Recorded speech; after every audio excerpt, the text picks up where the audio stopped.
KA పాల్పై లైంగిక వేధింపుల కేసంట. ఆయన కార్యాలయంలో పనిచేసే యువతి ఫిర్యాదు చేసింది. పాల్ తనని వేధిస్తున్నారంటూ షీ టీమ్స్ను ఆశ్రయించిన బాధితురాలు.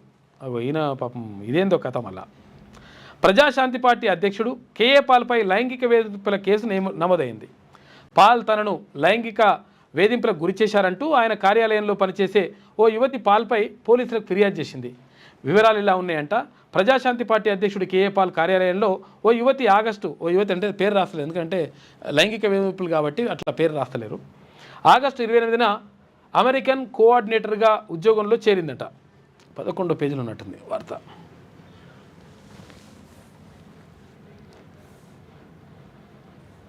Next 11 page.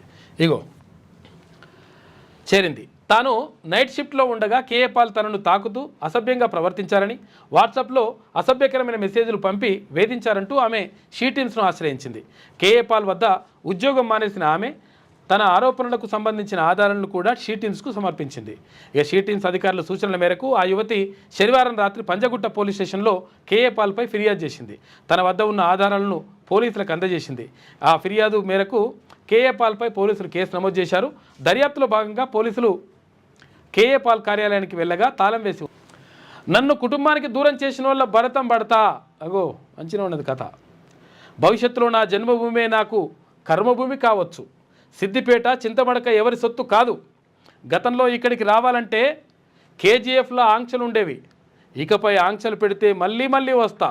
తన స్వగ్రామం చింతమడకలో జరిగిన బతుకమ్మ వేడుకల్లో తెలంగాణ జాగృతి అధ్యక్షురాలు కవిత పాల్గొన్నదట. నన్ను నా కుటుంబాన్ని దూరం చేసిన వాళ్ళు భరతం పడుతుందట. ఏం పడతావో మరి ఎవరు పడతారో.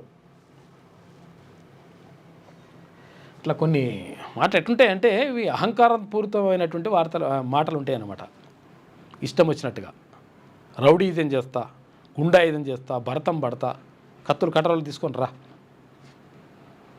పంపించినావు కదా.